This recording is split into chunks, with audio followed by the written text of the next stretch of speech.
Seja bem-vindo ao Direito 4.0. Eu sou Gustavo Miranda e neste podcast converso com as pessoas que estão transformando o direito por meio da inovação, criatividade e tecnologia. Recentemente, depois de um acontecimento lamentável em um famoso escritório de advocacia, surgiram diversos movimentos para divulgar relatos de casos de assédio moral no ambiente de trabalho. Com o intuito de colaborar com a construção de um ecossistema jurídico que promova saúde e equilíbrio mental, alguns líderes do direito se reuniram e criaram o coletivo por um jurídico melhor. Neste episódio, eu conversei com o Odilon Borges, que faz parte do movimento e ajudou a elaborar os 10 mandamentos essenciais para que cada um de nós possa contribuir com a melhora do nosso ambiente de trabalho. Ele é advogado e sócio fundador da agência musical Atabaque. É mestre em Direito pela Universidade de Connecticut. Já foi diretor jurídico e possui vasta experiência atuando para grandes empresas. É também investidor anjo e entusiasta de projetos de tecnologia. Vamos nessa? Odilon, seja bem-vindo ao Direito 4.0. A gente vai tratar hoje de um assunto que, de uma forma geral, ele quase nunca é falado, né? A gente já teve alguns episódios específicos aqui no Direito 4.0 sobre esse tema de saúde mental, principalmente no mês de setembro, né, que é comemorado o Setembro Amarelo. A gente já tratou isso, mas no meio jurídico não se fala muito sobre isso. E agora, infelizmente, diante de alguns eventos, e aí se você quiser até contextualizar aí pra gente quais são esses eventos, como é que isso, a que ponto que a gente chegou, eu acho muito legal a gente tratar para trazer a consciência das pessoas que, olha, isso a gente não pode normalizar isso está acontecendo e não é uma coisa que a gente tem que aprender a lidar, não. É uma coisa que a gente tem que tratar e abrir os olhos para todo mundo se policiar. Então, seja muito bem-vindo ao Direito 4.0. Se você puder aí já começar então falando dessa situação que a gente está vivenciando hoje, ficaria bem legal.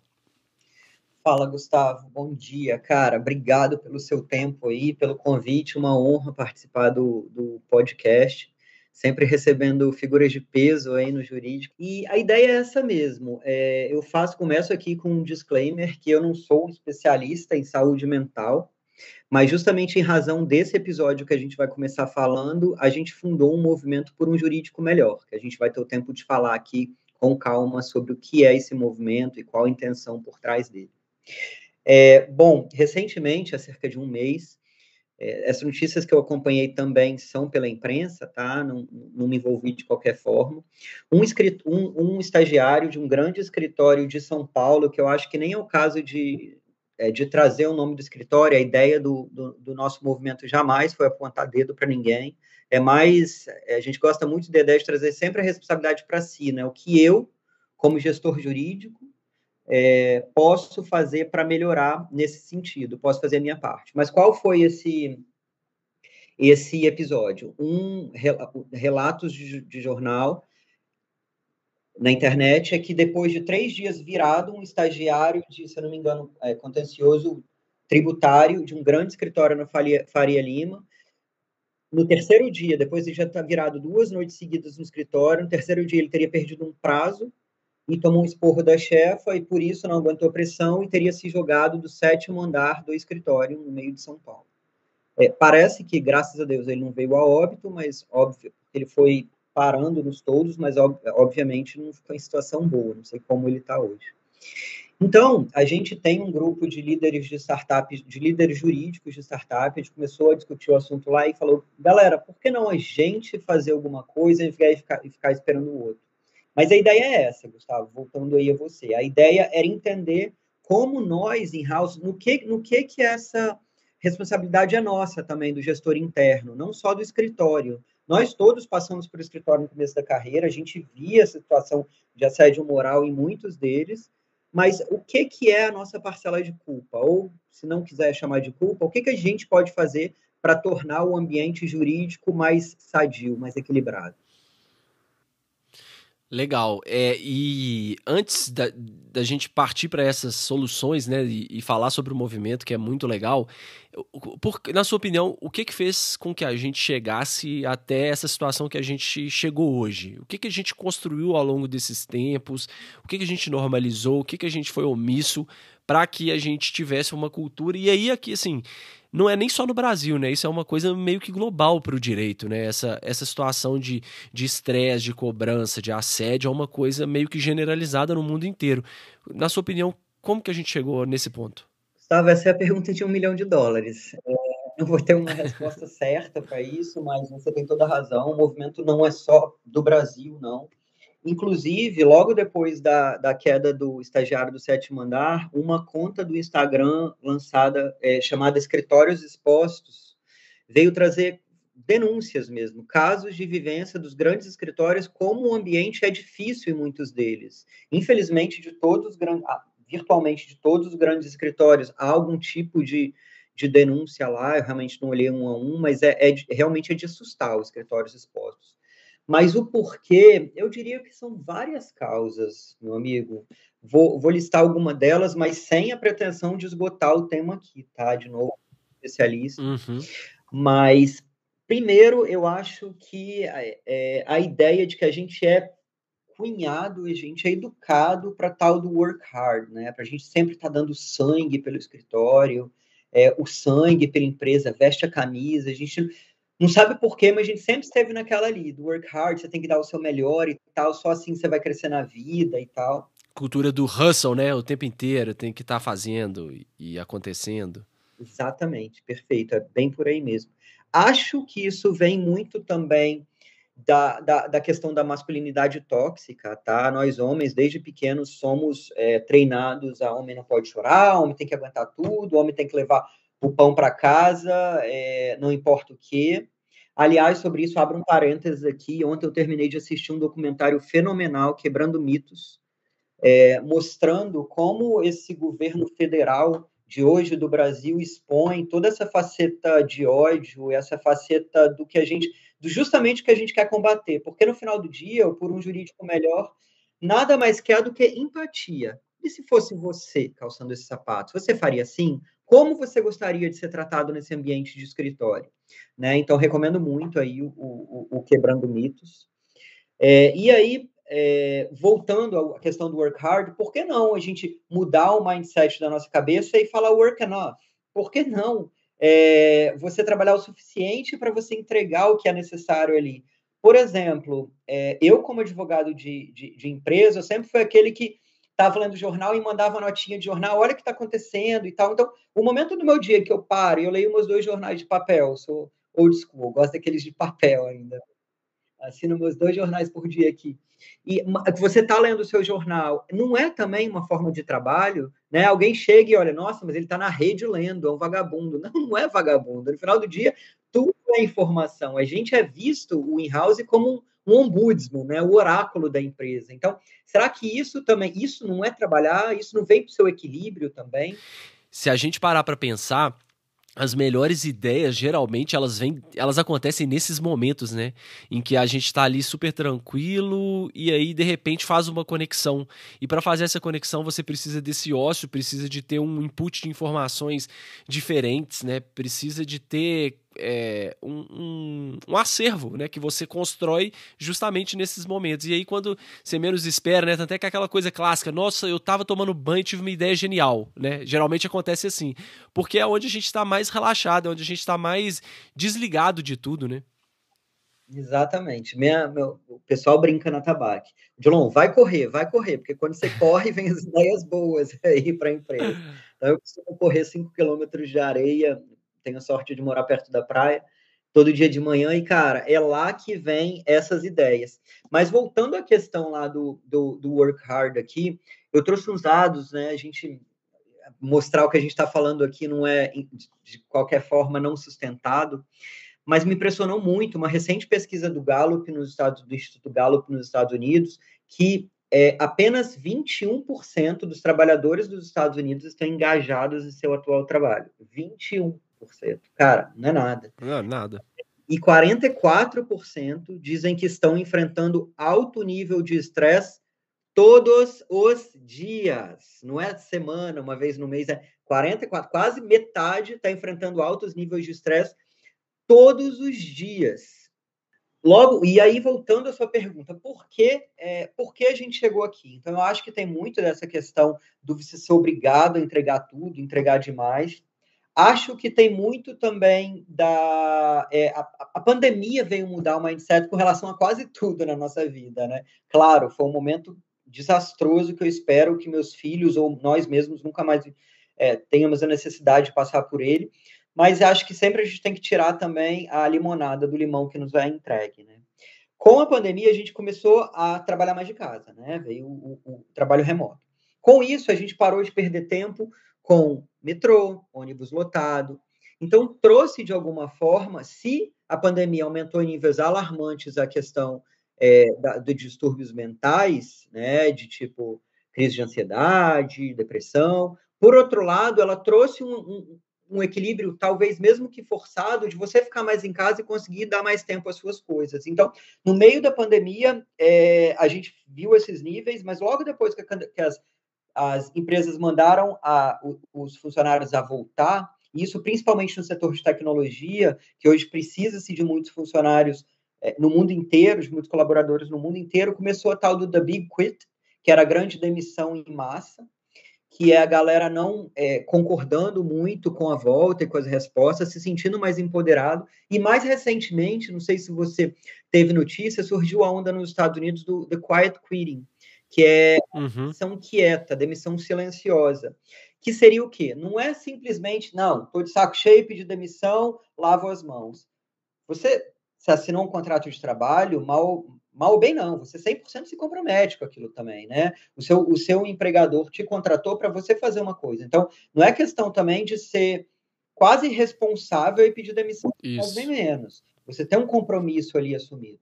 A ideia do quiet quitting é não concordar com o que te é passado o extra-escopo. Por exemplo, virar o seu empregador, hoje você vai precisar virar à noite, porque isso é legal, porque em todo escritório de advocacia, quem sai às 6 da tarde toma uma virada de olho.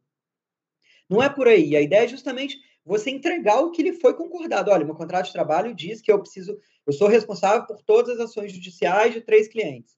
Eu tenho que entregar todas as ações judiciais daqueles clientes, naquela hora. Não está dando, está entrando muita ação. Conversa com o seu chefe para trazer um novo colaborador para te ajudar, para trazer um liderado para você, um par, não importa. Então, a ideia do quiet quitting é justamente isso. Não concordar com muita hora extra, não concordar com além do escopo, e por aí vai. E isso me fez pensar muito numa coisa. Como hoje a gente vai falar com um colega de trabalho, com uma pessoa, às vezes até num segmento diferente do seu, e todo mundo está trabalhando demais. Todo mundo, putz, não vou conseguir bater papo, não vou conseguir atender a sua ligação. Hoje a gente não tem mais o direito de ligar para as pessoas. Precisa antes mandar um WhatsApp perguntando, você pode falar? Como se embaralhou tanto com a pandemia, né? Esse tempo do o que é ócio, o que é trabalho, e aí esse endeusamento de estou trabalhando demais. Será que realmente, né? Por que não trabalhar o suficiente? Por que não equilibrar? Você mesmo trouxe agora a importância do buscar como o ócio criativo tem trazido coisas interessantes para mim.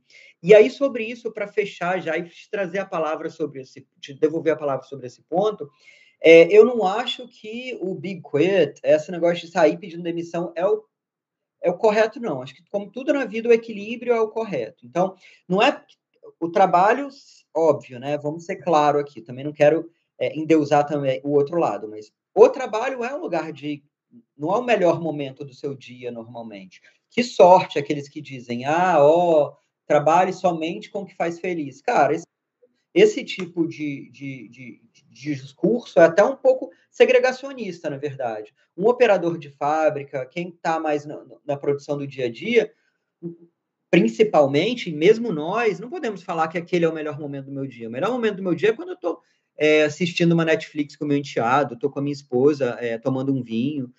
Então, o trabalho realmente ele requer um certo sacrifício. Mas nem sempre é também infligir um autossacrifício no sentido de ter que trabalhar demais, ter que virar à noite. Por que não parar e otimizar as suas horas, rever o seu o conteúdo da sua agenda, se aquela reunião não podia simplesmente ser um e-mail? Então, é importante a gente também se solidarizar e entender que dificuldade e divergência de opinião vai ter em todo lugar. Você pode ter um chefe difícil? Posso. Traz o diálogo, busca a solução. Né? Eu acho que é muito por aí também. Não, você trouxe pontos muito interessantes. Eu acho que dá pra gente. Vamos por partes. Minha visão, vê se você concorda com isso. Minha visão foi, no começo da pandemia, tava todo mundo, óbvio, né? Super perdido, ninguém sabia como é que ia ser, como é que ia acontecer. A gente trouxe pro mundo do home office o trabalho. O problema é que a gente não tem tanto controle quando a gente está em casa dessa divisão de horas, porque tem tarefas domésticas, tem outras coisas. Às vezes tinha o marido e a esposa estavam trabalhando no mesmo lugar, às vezes tinha criança, enfim. E aí o trabalho ele começou a ocupar um tempo até maior, talvez, do que ele ocuparia presencialmente, né? Então, no começo, eu acho que as pessoas trabalharam muito mais. Até o Giovanni Ravagnani falou uma coisa muito interessante que um amigo dele comentou com ele, que assim, trabalho para ele era igual gás. Se você der o espaço para ele, ele vai ocupar aquele espaço inteiro. Então a gente tem que tomar muito cuidado com o espaço que a gente está dando para o trabalho, para ele, de repente, não ocupar as suas 24 horas, né? Então é uma analogia muito legal que eu acho que fez muito mal no começo da pandemia. E era muito complicado, porque tinha essa coisa, você tá em casa, você tem que me atender, né? Você tá trabalhando. Você não tá vendo série, não. Você tem que estar disponível. Aí eu acho que no começo foi bem complicado para a maioria das pessoas, né? E aí agora, no final, esse movimento que você falou, e é interessante a gente analisar isso agora depois, né? Apesar de ser uma pandemia, isso gera pontos muito interessantes de reflexão, que é assim, poxa, dá para eu ter um equilíbrio maior. Eu não preciso me sujeitar a esse tipo de trabalho que a gente estava acostumado. Eu quero curtir mais a família, eu consigo fazer as duas coisas ao mesmo tempo, né? Então eu acho legal a gente conseguir fazer esse paralelo, conseguir fazer essas observações. E aí, já pegando esse outro ponto que você falou, essa visão de que você tem que procurar o emprego que você, né, encontra um emprego que é mais ou menos assim, né, com que você ame, com que você seja apaixonado e você não vai precisar trabalhar nenhum dia da sua vida, né? Tem essas frases clássicas aí. Eu acho um pouco complicado porque isso não é e nem vai ser, infelizmente, a realidade da maioria. E acaba gerando nessa pessoa que às vezes está ocupando, e você deu o exemplo aí do chão de fábrica, e a gente não precisa nem ir tão longe, às vezes tem a pessoa mesmo que tem que trabalhar com direito, tem que ser estagiário ali, tem que fazer a faculdade, tem que fazer o estágio, às vezes até trabalhar como freelancer em alguma outra coisa, e a pessoa, às vezes não é que ela odeia o direito em si, mas ela odeia a forma com que ela está trabalhando, e ela não consegue nem separar isso, né? E você ter uma ideia dessa solta de que você tem que amar, você tem que fazer isso, gera intensifica esse sentimento negativo que essas pessoas têm, né? E mais pressão e ansiedade, né? Exatamente. Total. E aí é onde eu acho que é responsabilidade de todos nós prezarmos para que isso não aconteça, mudar esse tipo de cultura, né? Então, não dá mais para achar que é legal fazer isso. Outro exemplo que você deu, nossa, você tá saindo 6 horas da tarde do escritório, poxa, você é um vagabundo, hein? Você não tá aqui até às 11? Nossa, você fez horário de almoço, que isso? Você é um cara muito... Você come, que absurdo. Sua mesa não tem farelo do seu almoço que você comeu em cima do teclado? Né? Isso é surreal, isso é absurdo.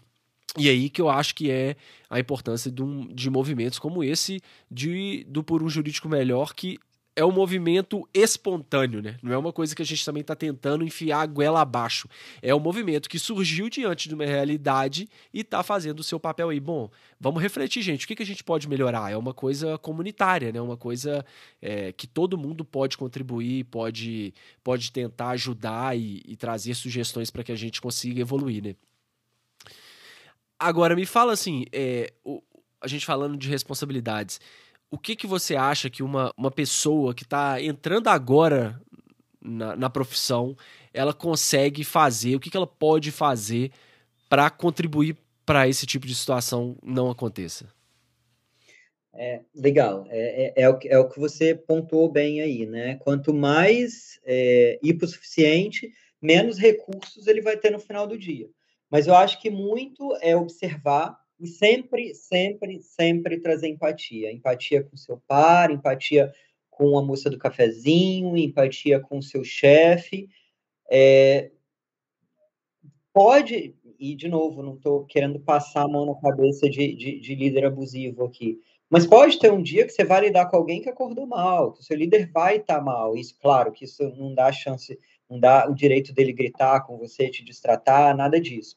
Mas é trazer empatia de todos os lados, sabe? É aquela velha novela de quando a gente era pequeno, amor com amor se paga. Eu acho que é muito por aí, praticar a empatia como um todo e fica ligado. Eu acho que um ponto muito importante que tem surgido de um tempo para cá, o movimento Me Too trouxe muito isso, que é um movimento fantástico, né? Que é da galera denunciando assédio, aí até mais sexual, que começou com Einstein, a galera lá de Hollywood,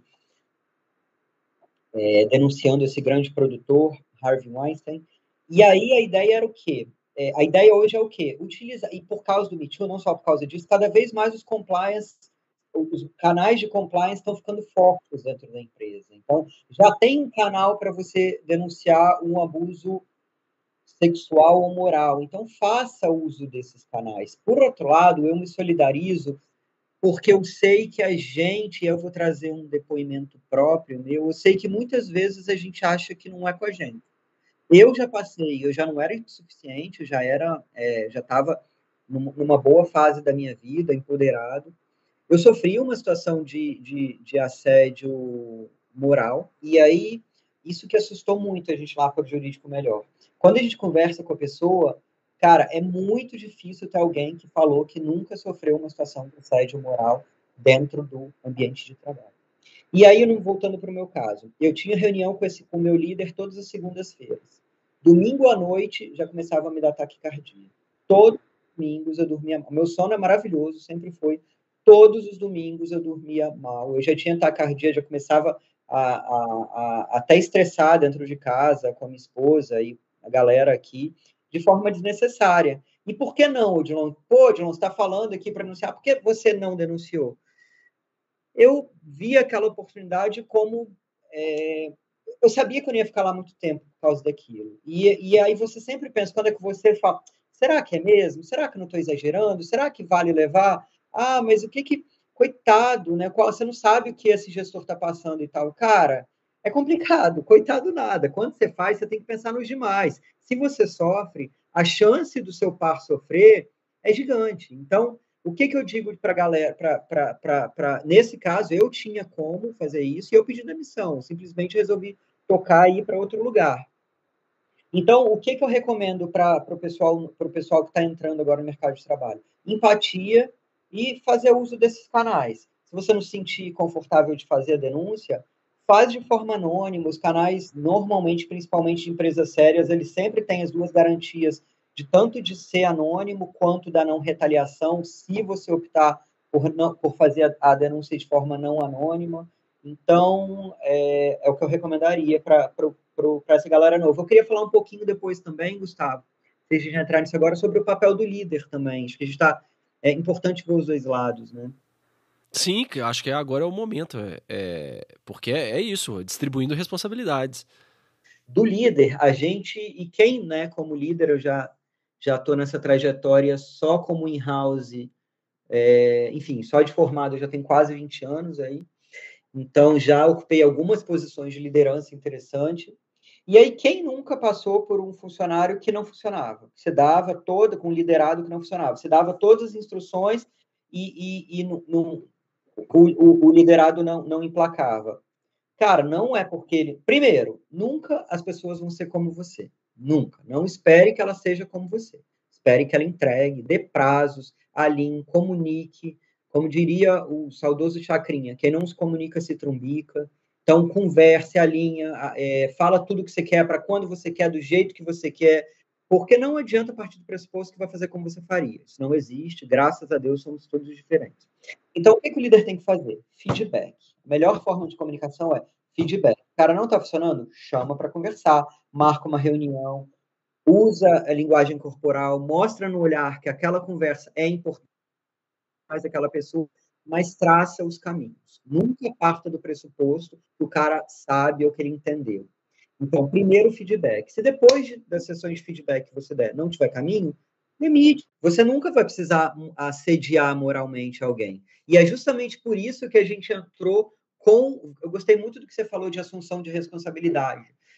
Por isso que a gente entrou com o Por um Jurídico Melhor. Ao invés de ser um momento de apontar dedos, tanto que a gente não quer nem ficar pensando muito quais são os escritórios que estão lá nos escritórios expostos, ou o próprio caso de São Paulo, a gente trouxe 10 mandamentos do que nós, gestores jurídicos internos, a gente gosta de dar nome em inglês para tudo, né? Os in-houses, podem adotar uma política mais sadia dentro das empresas. E dentro do Por um Jurídico Melhor, a nossa primeira medida teve uma super aceitação, a gente saiu no GOS, muita gente citando o nosso movimento por aí. É um coletivo, tá? Não tem um cabeça. E a gente criou 10 mandamentos, que a gente acha muito importante trazer para a prática, porque não adianta também você entregar um escritório, querer que está tudo pronto para a segunda hora do almoço e achar que não existe assédio moral. Aham, Antes de entrar nesses 10 mandamentos aí, vamos só voltar para um ponto que eu acho importante também a gente diferenciar, porque fazendo aqui o papel do advogado do diabo, que é o seguinte, voltando um pouco ao movimento do quiet quitting, né? Como que você acha, e você falou, bom, cara, você não precisa ficar assediando uma pessoa, simplesmente demite, para que você vai, né, vai ficar nesse ciclo aí de insatisfação eterna com uma pessoa, não é bom para a empresa, não é bom para você, não é bom para essa outra pessoa, mas porque muitas pessoas podem estar pensando assim, tá, esse movimento olha, eu vou fazer o que foi combinado, o que foi pactuado, eu vou trabalhar a quantidade de horas, e é claro, tá, gente, a gente sabe que determinadas situações acontecem e que, excepcionalmente, você vai ter que ficar até mais tarde. Excepcionalmente, seu computador parou de funcionar, um cliente descobriu que tem um prazo para o dia, que não foi entregue, que só descobriu agora, enfim. Isso acontece, isso faz parte do dia a dia, isso faz parte da vida, né? Imprevistos vão acontecer tanto no seu local de trabalho quanto na sua vida, não tem jeito. Mas o que eu queria saber é assim, como que a gente não deixa ir para os extremos?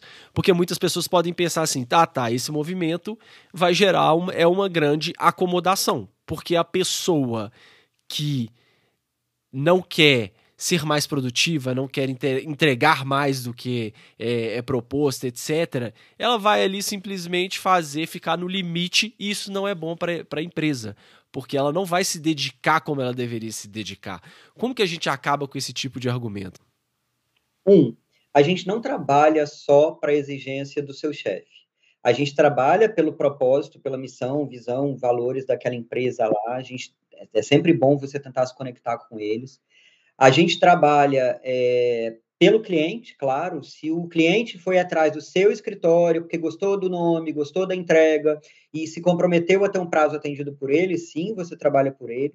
Você trabalha pelo seu chefe, mas você trabalha também, claro, né, para ter o seu dinheiro no bolso, mas você trabalha também, você está dentro do ecossistema, você trabalha também pelos seus pares. Uma informação muito importante de trazer, eu não vou ter dado exato aqui, mas a maioria esmagadora das posições que você vai receber no futuro de uma outra proposta de emprego, para um emprego novo, vem através dos seus pares. Então, se você está acomodado no seu dia a dia, e os seus próprios pares, né, não adianta, todo mundo é fiscal de todo mundo numa sociedade, se os seus pares não veem você trabalhando, vê você como libertário, não, eu quero todo dia sair às 6, porque é isso que manda a lei trabalhista e tal, as coisas, de novo, a ideia não é trazer hipocrisia aqui, é ser direto ao ponto e super transparente. Você precisa também fazer o seu trabalho e fazer de forma bem feita, é o que você falou, imprevistos acontecem, e às vezes a carga está mal contingenciada de trabalho, não é por isso também que você tem que jogar tudo para cima. Traz a responsabilidade para você. Ô, meu líder, você não está achando que a gente está com muita coisa? Não vale a pena trazer mais alguém para a equipe? E se a gente adotar um sistema, hoje, né, 1 milhão de ferramentas jurídicas interessantes aí, por que não adotar uma metodologia ágil na sua empresa? Eu mesmo sou investidor da Logile, por exemplo, que trata justamente disso. Por que não contratar uma ferramenta de gestão de contratos, uma Exijur da vida? A ideia é o que você para de jogar sempre a culpa no outro. Isso é uma coisa que eu abomino, assim, porque eu tento sempre trazer para o meu dia a dia.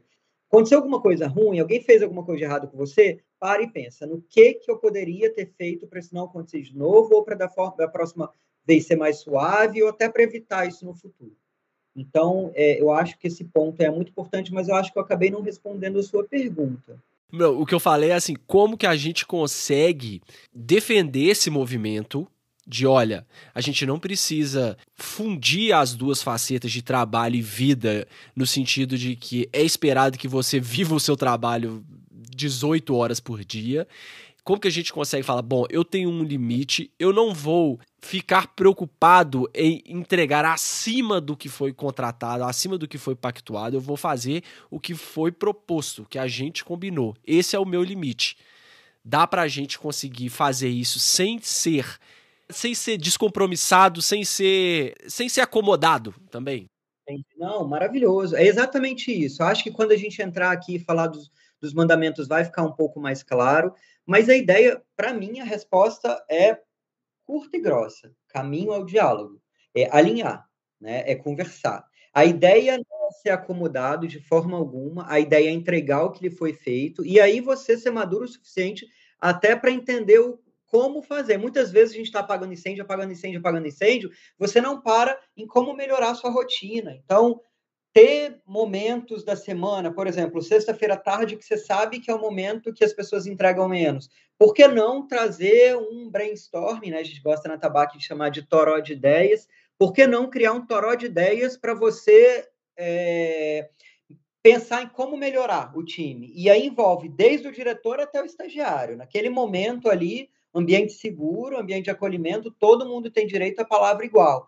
O que a gente está fazendo no sentido de trazer uma maior diversidade e inclusão? O que está garantindo que aquela entrega é para todos? Né? Dificilmente você trabalha numa empresa que vai querer entregar só para o homem branco, cis, hétero. Então, primeira coisa, traz diversidade, tenta mostrar que tem gente de todos os níveis, todos os gêneros, todas as orientações religiosas, sexuais, isso agrega muito e traz, isso já é claro, né, já é papo antigo, o tanto de valor que entrega para a sua empresa, diversidade e inclusão. Então, pare e pensa na sua rotina como um todo. Para de tentar ficar apagando incêndio sempre. Mas a ideia é longe de ser acomodado. É o que a gente conversou aqui antes. Não é work hard, é work smart. E tenta entender se você está entregando da melhor forma. Ah, mas eu não tenho tempo. Cara, desculpa. E muita gente não gosta que eu falo isso, mas a sua agenda, você otimize seu tempo, organize. A responsabilidade é sua. Se você parar sem estar tão esbaforido, tão preocupado e tal, você vai conseguir. Então, a agenda que seja meia hora, está muito, muito, muito enrolado, meia horinha por dia. No que eu consigo melhorar? E aí, marca um one-on-one com as pessoas da sua equipe, marca um one-on-one com seus pares, tenta, você como jurídico de empresa, então vai tomar um cafezinho com o pessoal do comercial, com o pessoal de compras, para entender o que não está e o que está funcionando. Uma coisa que, um dos cursos que eu falei com você, que a gente começou lá na Future, que eu coordenei na Future, é o Departamento Jurídico 4.0. E a gente começa, a minha primeira aula, justamente falando sobre soft skills. Você quer pedir para morrer, é virar, falar, quer que uma coisa não ande na empresa? Mande para o jurídico. Cara, hoje a gente tem tanta ferramenta, inclusive ferramenta que você contrata mesmo, como já dei alguns exemplos aqui, para fazer essa verdade, não gosto nem de chamar isso de verdade, para mudar isso, são enormes. Então, eu acho que é a ideia do work smart mesmo, você trabalhar de forma esperta, de forma consciente, de forma pensada. Só voltando, maravilhoso, o toró de ideias é sensacional, essa expressão é muito boa. Mas é isso mesmo, porque a nossa imagem com o cliente, né, na maioria das vezes, é isso, é esperado que nós sejamos quadradões enrolados, devagares, não alinhados com o negócio do cliente. A gente está ali para barrar, né? Essa é a realidade. E quando você começa a ter um pouco dessa visão de que não, o advogado não é isso, e consegue internalizar isso no seu escritório, no seu jurídico, seja aí fazendo paralelo entre áreas de uma empresa, para quem é de jurídico, é muito engraçado ver as reações, né? A pessoa te manda um contrato, você devolve na hora, já causa um... O pessoal fala, ué, o que aconteceu, né? Aí chega depois... Vai me cobrar mais nisso aqui, tá mais caro. Exatamente. Qual que é a pegadinha, né? Onde que tá a pegadinha? Ou então você faz alguma coisa e fala assim, olha, não recomendo fazer. Mas, se você quer fazer, faça dessa e dessa forma, o risco é esse. A pessoa fala, uai, o jurídico me deu soluções? Isso é já, né? Então, assim, é muito engraçado. A gente tem um papel e a gente tem um impacto que se a gente consegue alimentar isso, e aí vale para o nosso cliente internamente também, para essas questões de saúde mental, de cultura, de trabalhar demais, etc., a coisa vai mudando de uma forma fluida, né? Eu tenho certeza que você deve ter algumas experiências aí, depois a gente pode até entrar nisso, mas é muito legal ver esse processo acontecendo em tempo real. Não, eu acho que o grande pulo do gato é isso. Eu falo, o que o jurídico... E eu lembro, o meu diretor na Globo, eu era advogado júnior ainda, o grande diretor jurídico que eu tinha lá, ele falou, qual a lição que você dá para o seu advogado júnior, para o seu estagiário? Conheça a sua empresa. É uma coisa que eu sempre levei muito a sério. Então, uma das experiências que eu tive como head foi na ZEB, Aeroportos do Sudeste do Brasil, que eu era responsável pelos aeroportos de Macaé e daqui de Vitória. Então, uma obrigação, né, dentro dos KPIs da minha equipe, 15 minutos, pelo menos 15 minutos a cada 15 dias, todos os advogados da minha equipe tinham que parar o trabalho e andar pelo TPS, pelo terminal de passageiros, para entender como melhorar, como o jurídico pode entregar mais. E pensando não só em nome do jurídico, mas em nome de toda a empresa. Por exemplo, a gente descobriu uma oportunidade comercial lá, que era uma mãe chegando segurando um monte de pacote e tal, segurando o bebê e tal. Por que não alugar carrinho de bebê? Por que não botar, ou no mínimo, deixa o carrinho de bebê lá, mas bota uma propaganda atrás, cobra essa propaganda. E sobre o que você está falando também na ZEB, na época de que você está falando de um jurídico mais comercial, entenda o seu negócio, lá a gente tinha o background check, né? A gente assinou um contrato com um fornecedor ou com um cliente novo, a gente olhava rapidinho o background daquele cara, Receita Federal, grandes tribunais, ver o que tinha. A gente viu que um cara que ia assinar com a gente estava inadimplente com várias outras empresas. Se fosse pelo background check tradicional, o jurídico ia falar o quê? Não vamos assinar, não deixamos. No jurídico que eu lidero, a ideia sempre nunca fale não, sempre fale como. Então, a gente trouxe aquilo para o comercial, começamos uma sessão lá de torar as ideias com eles, e a ideia foi justamente, cara, simples, por que não fazer pagamento antecipado e não deixar o cara construir nada? Se ele não pagar, despeja. Então, tipo assim, soluções o que importa é você trazer o jurídico para ser cada vez mais negocial, atuar mesmo como um business partner. Muito bom, maravilhoso. Vamos falar então agora desses mandamentos que eu estou curioso para saber, e aí tenho certeza que a gente pode... Novas perguntas vão surgir. Se você quiser começar aí para a gente ir discutindo, qual que é esse primeiro mandamento, o número 1? De novo, a ideia sempre foi como colaborar, né? Empatia, nunca atingir dedos. Então, sempre refletir sobre a diferença entre urgência e ansiedade de entrega. Então, a ideia é nunca você trazer a demanda no último minuto. Cara, o jurídico não foi feito, e tanto o jurídico externo quanto o jurídico interno, para ser acionado só na hora do incêndio. Leva antes, pede para o jurídico interno uma minuta de contrato. É muito comum aquele negócio, são só 2 folhinhas, lê aqui para mim esse contrato, como se fossem só 2 folhinhas. Normalmente esses são os piores, né? Não que eu goste de jurídico grande, de contrato grande também não, tá? Longe de mim. Cada vez mais tentar entender visual law, trazer para os contratos é incrível. Mas sempre o que é urgente, que realmente, de novo, urgências vão acontecer. Surgiu um cliente gigante para tabaco. Cara, você vai de alguma forma trazer isso para o começo da fila. Isso acontece, mas é a velha história do combinado não sai caro. Cara, e isso é uma coisa que me irrita um pouco também. E aí é uma forma de como abordar isso com o cliente, né? Porque às vezes essa demanda acontece do líder para o liderado, mas às vezes vem do próprio cliente. Tem algumas vezes, já aconteceu lá no escritório, de clientes que tudo que chega é assim, urgente, não sei o que, não sei o que, não sei o que, urgente, não sei o que.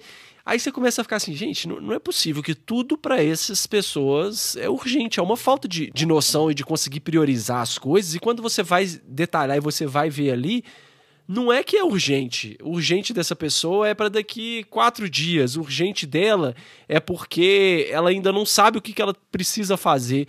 E as pessoas às vezes não sabem comunicar, né? É urgente porque aquilo ali tá incomodando para ela, mas não é que, puxa, para tudo e dedica para isso aqui. A gente tem até que ensinar como... Olha, isso não é urgente, na verdade, né? Isso é, a gente precisa entender o ponto A, B e C. Depois que você me trouxer as informações A, B e C, a gente pode até voltar a conversar. Exatamente, exatamente. E aí eu gosto de trazer outra ideia dessa minha do o que eu posso fazer, né? Se o meu cliente está trazendo tudo que é urgente, cara, então ele não sabe como o jurídico trabalha. Então, uma coisa que eu fiz em grande parte das empresas que eu passei, é trazer um treinamento sobre contratos. Empoderar os times para entender como eles podem adiantar alguma coisa de negociação para o contrato até já chegar mais mastigado para o jurídico não ter que perder tempo também com tarefa que não é jurídica, né, que é meramente negocial, e mostrar mesmo, empoderar o cliente nesse sentido. Acho que também é muito fácil a gente falar, né, fazer um meia-culpa aí de novo, falar, mas esse cliente está entregando errado. Velho, por que ele está entregando errado? E como você pode ajudar mais? Não adianta, é um super desafio nosso. O jurídico é visto como burocrático, é o que você falou. E ajuda muito você, primeira coisa, esquece a tal da gravata, sabe? Bote-se como uma pessoa, deixa a porta da sua sala sempre aberta, né? Mostre que o jurídico não está em cima de um altar. Se você quer estar num altar, irmão, desculpa, mas não é o advogado de hoje que eu, pelo menos, procuro. Tira a balancinha e a deusa da justiça de cima da mesa, né? Exatamente. Nada contra. Estava falando, Gustavo, já vai direto para o segundo mandamento, que é estar aberto a negociar prazo quando a entrega permitir. Legal. E seguindo, você pode seguir aqui, mais em linhas gerais, cara, aceitar o erro, entender que somos todos humanos, que erros podem acontecer. Uber, Airbnb, todas as grandes startups só funcionaram, só pegaram no tranco depois dos seus fundadores terem errado, e aí, muito entre aspas, o erro, né? Terem errado muitas vezes. Não adianta, se é humano, você vai errar. O erro não é uma coisa do mal. Se o erro bem intencionado, se o cara está fazendo aquilo para melhorar, acontece. Claro, a mesma pessoa não pode errar 5 vezes a mesma coisa. Perder prazo é uma coisa muito complicada e tal. Mas eu acho que acolher o erro é um dos mandamentos mais importantes que a gente tem aqui por um jurídico melhor. E aí, quando você simplesmente tem essa cultura de aversão total ao erro, além de travar várias outras coisas, né, de potencial humano mesmo, do que as pessoas conseguem fazer ou não, você ainda gera, tem até um livro que fala sobre isso, mas você ainda gera formas da pessoa tentar burlar o sistema. Porque se o erro é uma coisa que ela sabe que é acolhido na medida em que ela fez com a melhor das intenções e tentando o melhor para a empresa, ela se sente ok, ela se sente confortável e até para falar, olha, aconteceu isso, isso, isso, e ter uma conversa madura de por que isso aconteceu, por que isso não vai acontecer novamente. Agora, quando você fala assim, a gente não admite erros aqui, a pessoa, ela fica igual criança, né? Ela começa a procurar assim, poxa, como que eu escondo esse erro, né? Então, ao invés de ter um ambiente em que você vai conseguir lidar com esse erro, melhorar o seu fluxo de trabalho, às vezes alguma coisa não ficou clara ali para sua equipe, você vai ter uma coisa que vai acontecer e tá todo mundo jogando para debaixo do tapete, e às vezes quando você descobrir, já vai ser tarde demais, não é um erro, são 50 erros. E a velha história do exemplo, né? Você, como líder, tem que saber que o seu exemplo sempre vai ser tomado ali pelos demais. E aí, daqui a pouco, vira uma cultura de apontar dedos que é um ambiente tóxico, ninguém mais vai querer trabalhar lá. Uhum.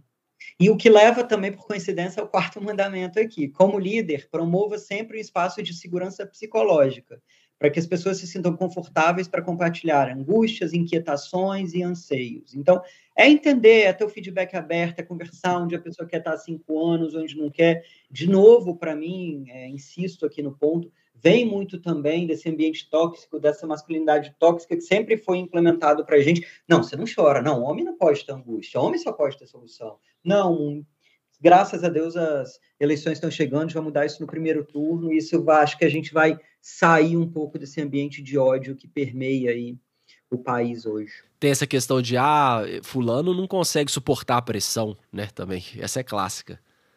Exatamente. Não deveria saber, né? Não está no trabalho para isso. Não dá para ser pressionado, né? Exatamente. Então, partindo aqui para o quinto mandamento, passando rapidamente pelos demais, como cliente, privilegiar prestadores que estejam genuinamente engajados em manter ambientes psicologicamente seguros. Então, se você viu que o escritório sempre pratica esse tipo de assédio, tentou conversar, viu que o escritório não tem equidade feminina no seu board, viu que o escritório não traz a diversidade e inclusão de alguma forma, tenta estudar um pouquinho o seu supply chain. Tenta entender se aquele é o melhor prestador para você estar. Essa foi uma bola que, conversando com o Giovanni de novo. Super Giovanni, faz parte do nosso movimento também. Sim, não, um cara fenomenal. E ele levantou essa bola, sei lá, 1 ano e meio, 2 anos atrás, ele falou isso. Cara, por que quando a gente vai fazer, né, um bid lá pro jurídico interno e tô analisando os escritórios que a gente vai contratar, por que eu tenho lá o preço, eu tenho a qualidade, eu tenho, enfim, várias outras características que eu vou avaliar? Por que não avaliar essa questão da diversidade e se esse escritório ele se preocupa com a saúde mental? Quais são as iniciativas que esse escritório tem com os funcionários dele para que promova um ambiente com uma saúde mental equilibrada, né? Isso eu achei muito legal porque é muito fora da curva e aí você já vê que tem algumas pessoas que já estão começando a fazer realmente isso. Exatamente. E aí eu trago uma líder jurídica que eu sou fã de carteirinha, que é a Josi Jardim, a líder da Amazon. Ela começou o jurídico de...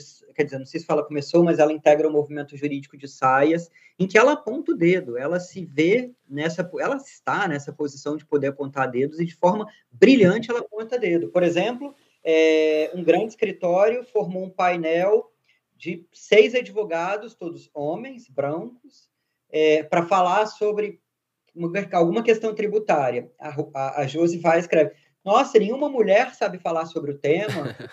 É muito mais do que está escrito no site do escritório, que hoje todos os grandes escritórios vão ter uma frase de efeito super bonita sobre diversidade e inclusão, mas entender a realidade dele. Vai visitar, tenta entender, tenta ver, olha, tipo, né, como essas posições estão sendo preenchidas, então, exatamente isso. E aí, a ideia de dar espaço de fala, né, o velho e bom lugar de fala, aí, Santa Djamila Ribeiro, recomendo ler tudo dessa mulher, acho ela incrível, assumiu agora a Academia Paulista de Letras, dar espaço de fala para o outro e acolher sempre com empatia os pontos de vista que trouxer. Uma frase do Nelson Rodrigues que eu adoro: toda unanimidade é burra, não adianta. Você tem que trazer, a gente já falou um pouco aqui de diversidade e inclusão, eu sou um grande defensor.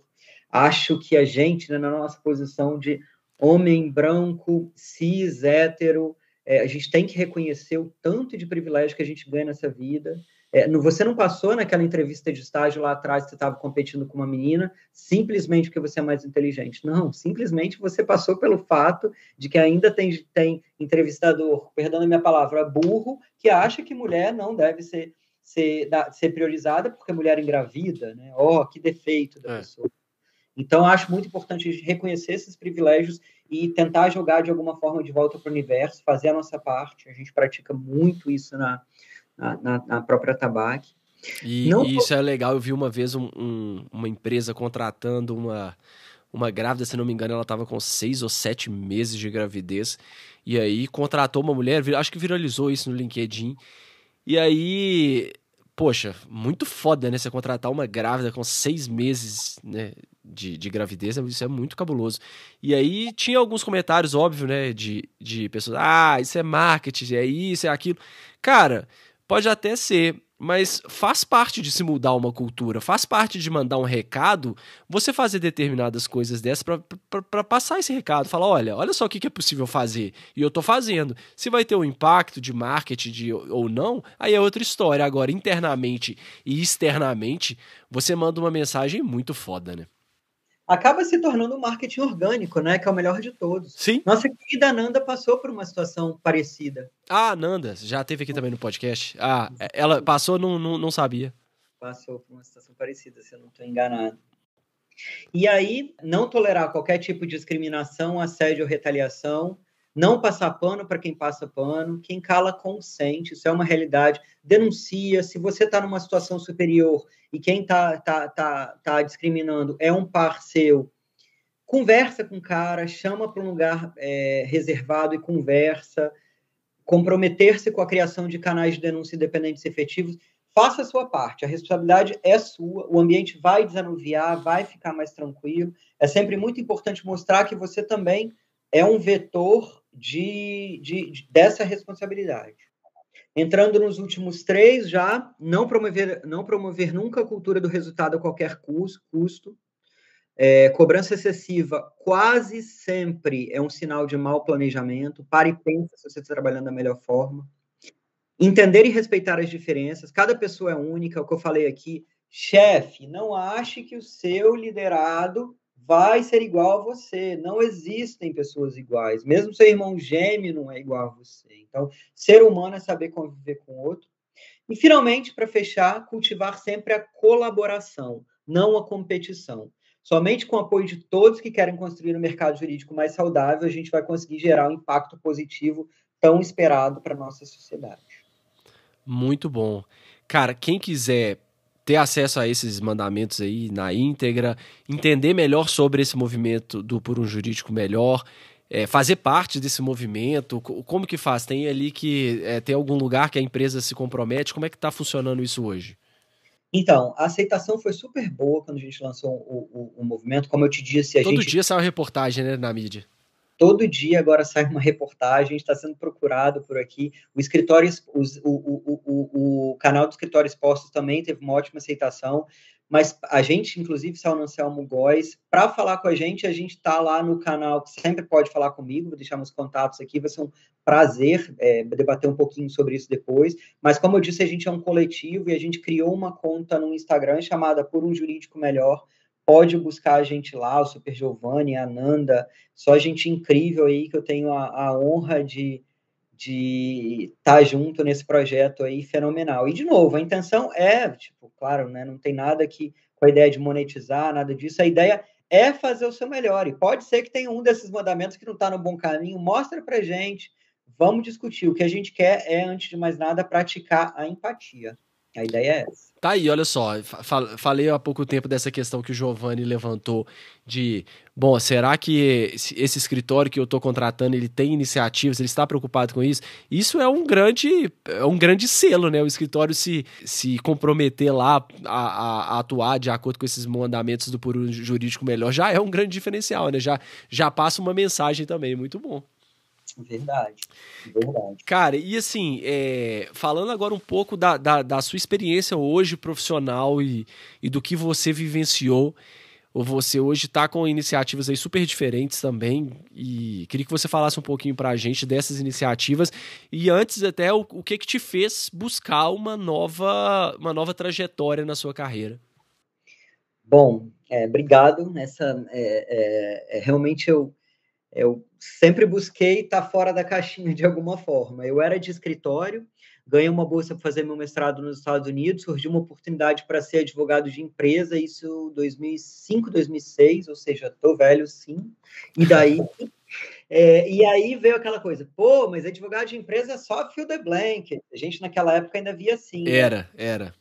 Quebrei a cara de forma super feliz, nunca mais saí de empresa, passei 5 anos na Globo, depois surgiu uma oportunidade para eu assumir uma posição em óleo e gás, na Tecnip FMC, que incrível, uma super escola, cheguei a ter uma equipe bem grande lá, de 9, 10 pessoas, fiquei lá por 8 anos quase, saí para assumir a minha primeira posição de head jurídico, que foi no Porto Sudeste.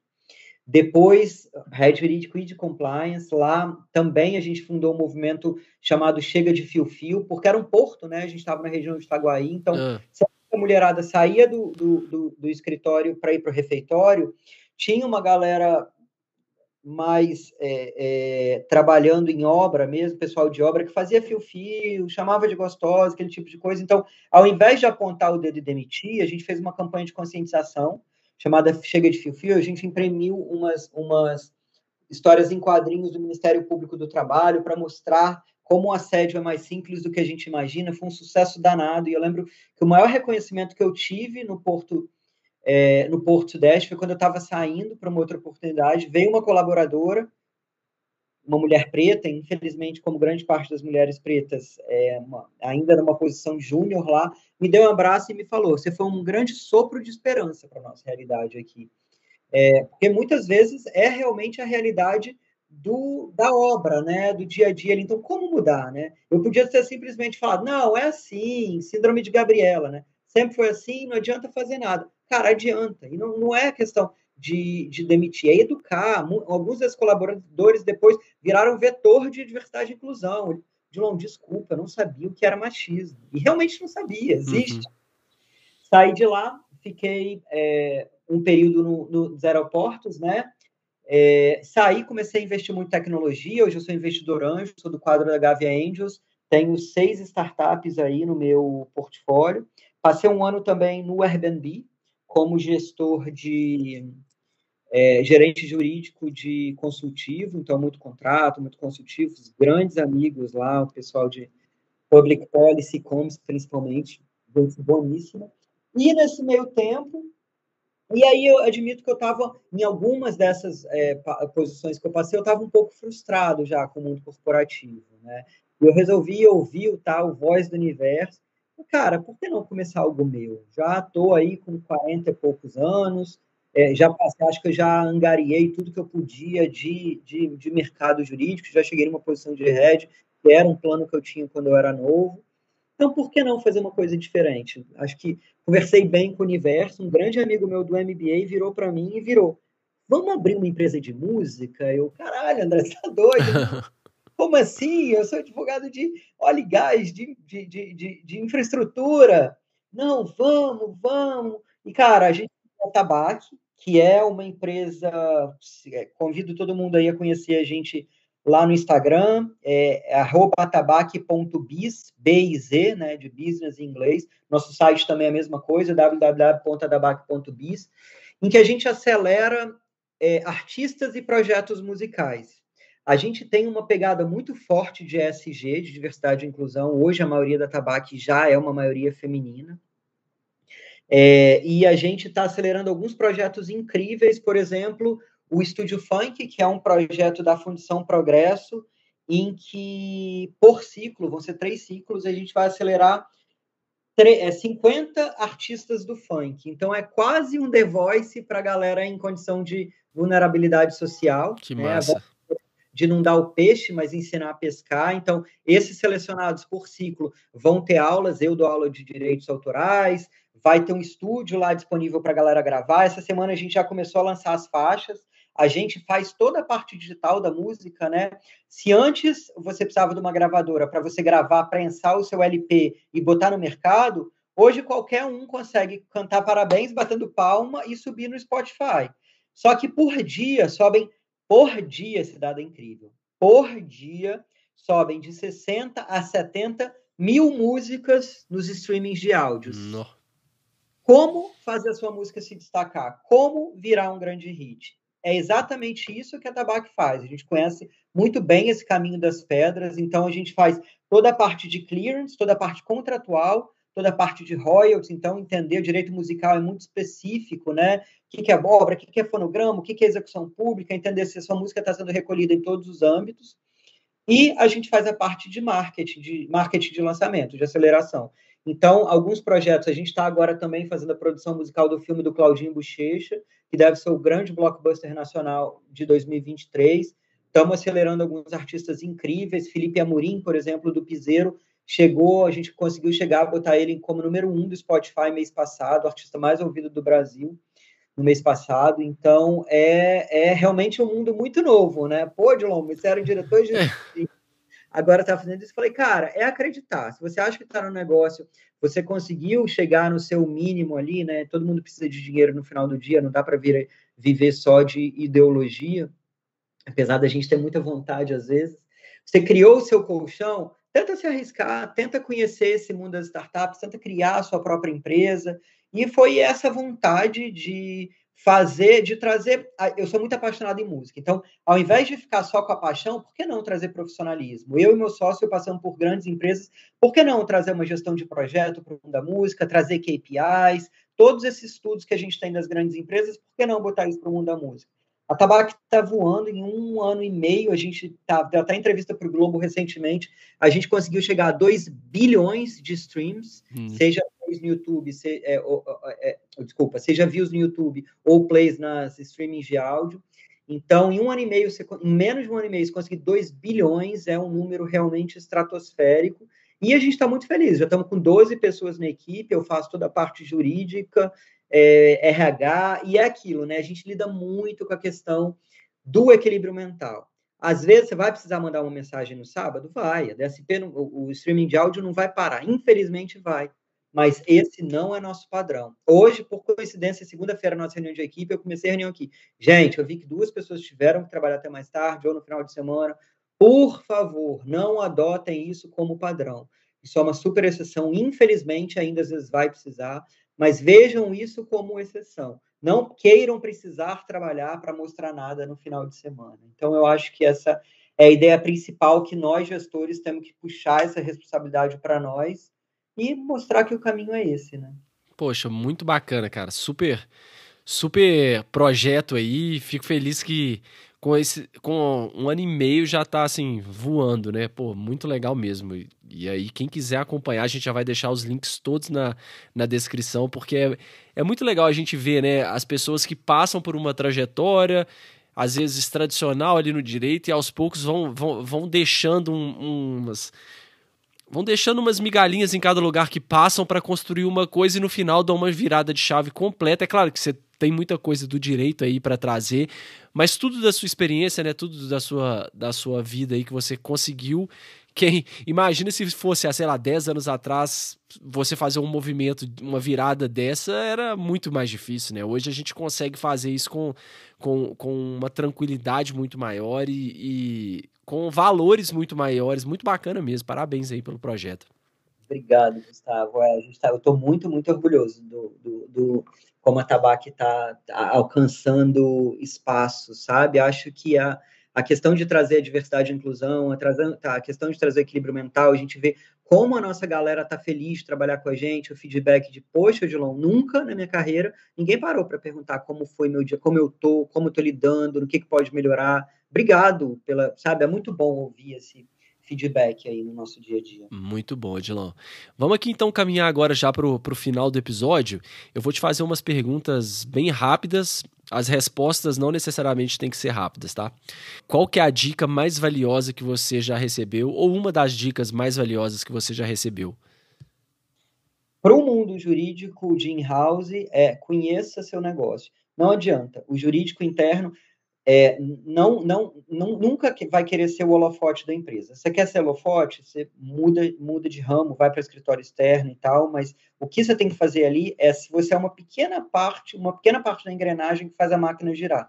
Só conhecendo a sua empresa, conhecendo o seu business, conversando, fazendo benchmarking, conversando com as outras empresas, você vai poder ser o melhor jurídico interno para sua empresa.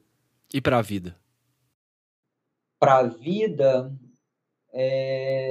faço bem, é clichê, né? Mas tem uma frase que eu gosto muito, que é They call it karma, I call it ha-ha-ha. Cara, não adianta, mas vai voltar para você. Então, faça por outro o que você esperava que fosse feito para você. Empatia, faço bem, acho que é por aí. Muito bom. E o que significa sucesso para você? Profundo, mas para mim, na verdade, é até simples. É eu poder fazer o que eu quero, poder chegar a um equilíbrio emocional, poder, ao final do expediente, né? Hoje em dia está confuso, né? Esse limite, o que é expediente, o que não é. Poder sentar no sofá e assistir um episódio de Irmão do Jorel com meu enteado, sabendo que eu entreguei o meu melhor, o melhor do meu dia naquele trabalho. Então, sucesso para mim é, claro, você não passar necessidade financeira, né? Mas você poder também dizer, por hoje chega, por hoje fechei a agenda. Boa.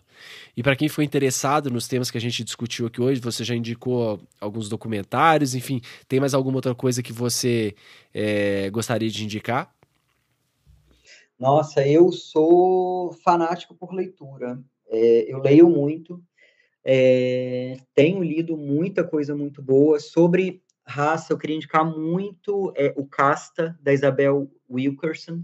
Ela faz um paradoxo dos 3 sistemas de casta que existem, né? A Alemanha de Hitler, a Índia no sistema de castas e os Estados Unidos de hoje, né? Faz refletir como os nossos, e acho que isso conversa muito com o Brasil de Bolsonaro, esse tanto de ódio impregnado, que se Deus quiser acaba daqui a 12 dias. Acho que isso traz muito a gente para pensar o nosso lugar, né? De homem, branco, hétero, tanto de privilégio que a gente tem. E se eu for ficar nas indicações, ia passar aqui, ia virar o dia batendo papo com você, meu amigo. Eu vou deixar de não ficção isso, e de ficção eu vou deixar o último que eu terminei de ler, o Violeta, da Isabel Allende, que é a continuação, meio que continuação da Casa dos Espíritos, um livraço. Eu acho muito importante a gente estar sempre antenado com o que está rolando de bom no cinema, na música, nos livros. Então, o que eu quero indicar é isso, esteja antenado. Uma grande forma de estar antenado é pelo Instagram da Atabaque também, a gente tenta trazer informação relevante lá. Acho que é muito por aí. Legal, e já emendando aí, então, para quem quiser acompanhar o seu trabalho na internet, além do Instagram, do Atabaque, tem mais alguma outra rede social que você usa? Eu sou muito atuante também no LinkedIn, vai ser um prazer encontrar vocês lá, é Odilon Castelo, com 2 L's, Borges Neto. Meu hashtag no Instagram, meu nome no Instagram, @ né, é Odilon Borges, sem o ES, Odilon Borg. E a Atabaque, que é a nossa grande forma lá de trabalho hoje, né? E, finalmente, convido vocês também a seguir a gente Por um Jurídico Melhor e criar lá, trazer ideias sempre para a gente. Estamos super abertos a ouvir você por lá também. Maravilha, todos os links estão aqui na descrição, tá, pessoal? Para vocês que quiserem acompanhar e terem acesso a essas recomendações que ele falou. Então, Odilon, mais uma vez, muito obrigado por participar do Direito 4.0. Foi um prazer, Gustavo. Obrigado você. Obrigado, pessoal. Para você não perder nenhum dos nossos próximos episódios, siga o Direito 4.0 no seu player favorito. Siga o nosso Instagram, que é @Direito 4.0 Podcast. E também estamos no LinkedIn. É só procurar Direito 4.0 Podcast. Até o próximo episódio, pessoal.